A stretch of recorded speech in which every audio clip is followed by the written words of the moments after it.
Sing the Ballad of the Moon is the newest Diablo Immortal update that's launching on February 4th, 2 days from today. And the big question is this one going to be groundbreaking and an amazing change for Diablo Immortal? Or is it just going to be another typical update? We're going to find all of that out here today. Now, while we're having this discussion, the entire time I will have the Rite of Exile match that went on last night. Some people that you may know from the channel, Baratheon, Gwyn, and Ezereth are competing in this battle, plus a bunch of others from our clan, as well as Warband. You could just have a peek at that while we have our discussion. So let's dive into things right here. First, with the Fight in Chaos Convoy. Essentially, Convoy is returning. This is going to be here from the 4th of February through the 23rd. It's a limited time battleground with randomized power progressions. Essentially, you have these gifts of Corvus. There is an entire list of all of the gifts of Corvus that you can get. I believe there are over 100 different gifts with the different build combinations that you can do. And they're going to basically change out how your combat works inside. So basically, you choose the gifts before the match starts, and every 90 seconds during combat, I believe you get to re-choose another gift. Basically, it's damage over time boost, movement speeds, cooldown reductions, spectral weapons, and a whole bunch of other things. Now, you're also going to be, and this is going to be taking place on the Convoy map, and you're going to be able to get yourself one free reroll each time you're offered these gifts. There's no Paragon skills, specs, Warband remnants, or boss skill effects.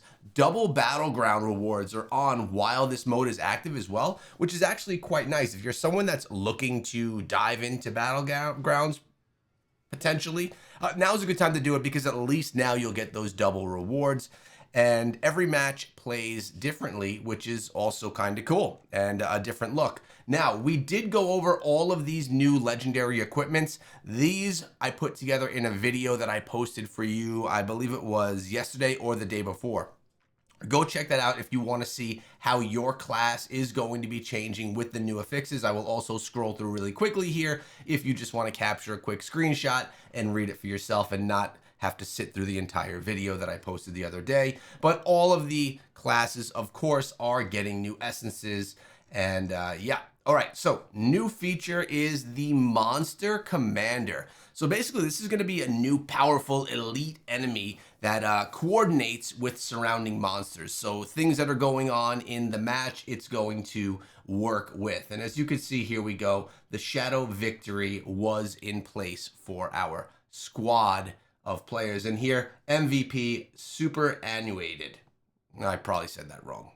Now, this Monster Commander is only going to appear in dungeons, and you could see carefully designed tactical formations. It's going to appear in dungeons and currently feature 2 distinct formations, shield wall and ranged volley. Each formation is designed as a small combat puzzle, encouraging players to observe, adapt, and break down. So this is kind of cool. It's essentially going to be a look into a new type of PvE. It's designed as basically mini combat puzzles that you're going to need to figure out rather than just going in and smashing. You do get a guaranteed legendary drop for the first commander that you kill every single day, and the rewards are going to scale with difficulty. This is basically Blizzard's long-term plan to make PvE more tactical and dangerous inside of the game.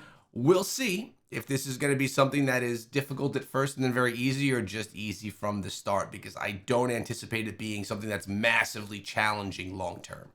Now, the Bout of Realms is returning. It's starting on the 25th of February. It's going to be having 8 players per team, like we already know. Registration, February 25th through March 1st. The matches begin from March 2nd through March 6th, and elimination brackets are March 9th through March 15th. Let me get all the details right here for you.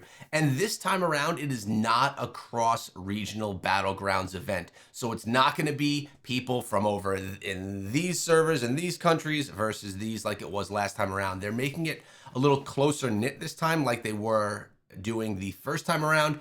I'm not sure why, but maybe, honestly, I don't know if they're going to be rotating back and forth between the two, or if they didn't like how something went in the last Bout of Realms version and they want to readjust. The dev plans to make this a more frequent competitive event, and most importantly, maybe even more importantly than this, because I know people are on the fence about Bout of Realms, new PvP competitions are coming after this tournament. So we're going to see what those all look like as well.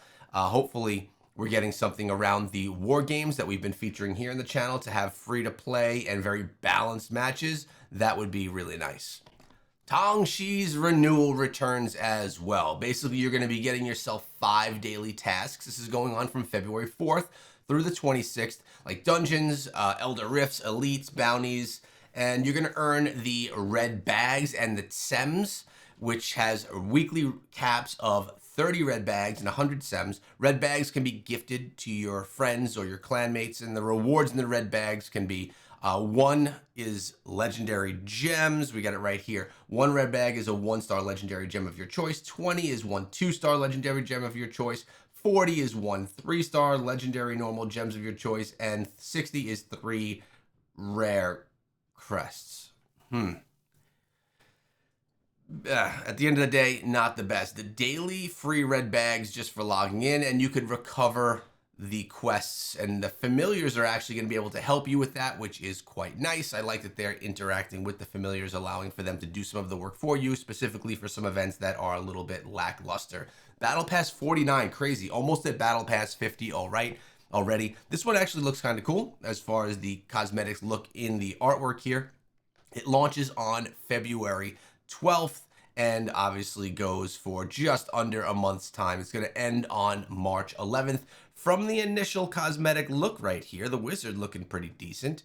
What do you think? Remember, this is a $5 Battle Pass cosmetic. And the Winds of Fortune is returning, which is always a nice thing.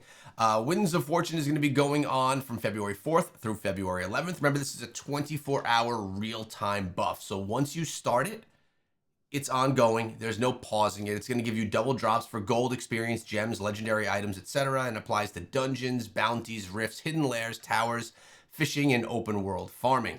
4-player party gems bonus is doubled and uncapped, which is really nice. And battle point rewards, battle pass rewards, are not doubled inside of this. The buff auto activates if you don't use it before the event ends. As always, I recommend that you utilize this buff on either a Thursday or on a Monday, when you're most likely to be doing Heliquary and just running more things inside of the game. If you're not someone that does your Heliquary on those days, and maybe those are lighter days for you, make sure you activate your buff here on a day where it's going to be giving you a lot more experience. Basically, a day that you're playing a lot more of the game. Definitely something that you want to take advantage of, essentially just preparing us for another bump.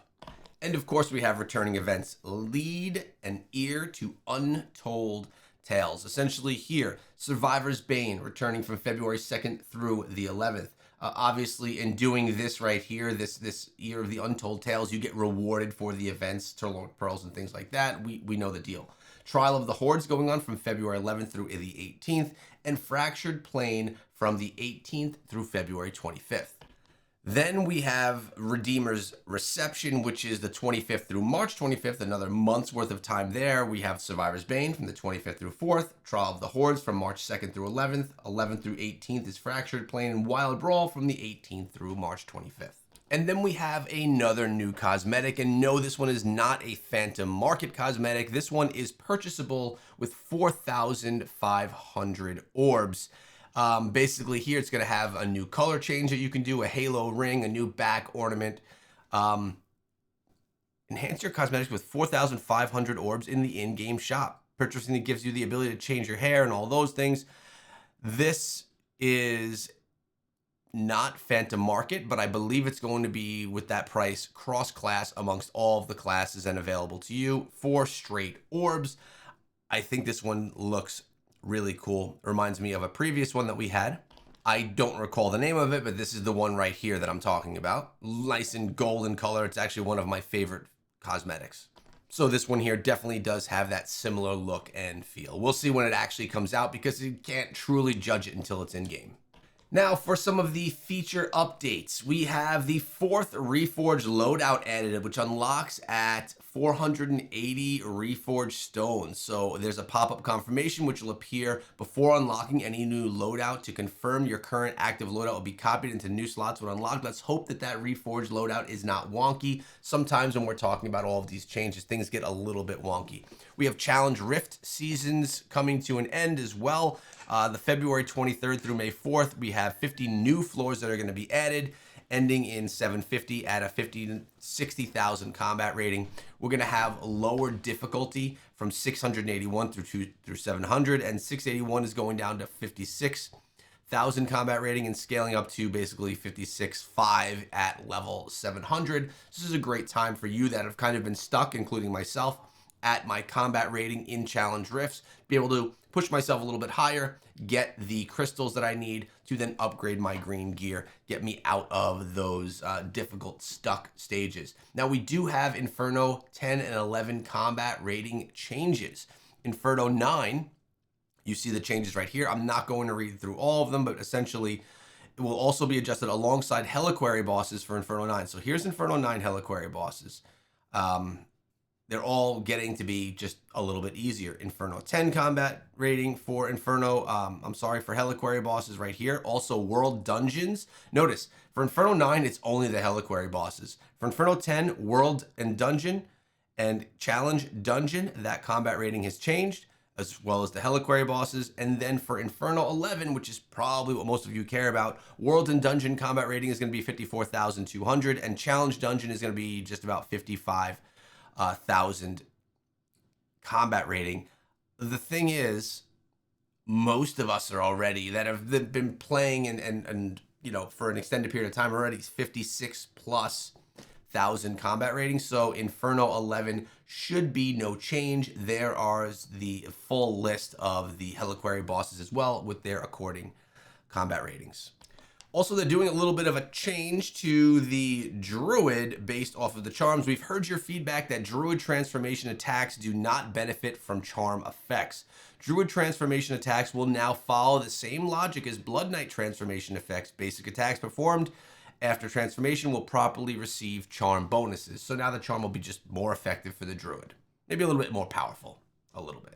Now, build sharing is something that was added to Diablo Immortal and has been quite wonky along the way. It just never seems to work properly here. But they're adding a share button for the top 100 players in Challenge Rifts and Battlegrounds.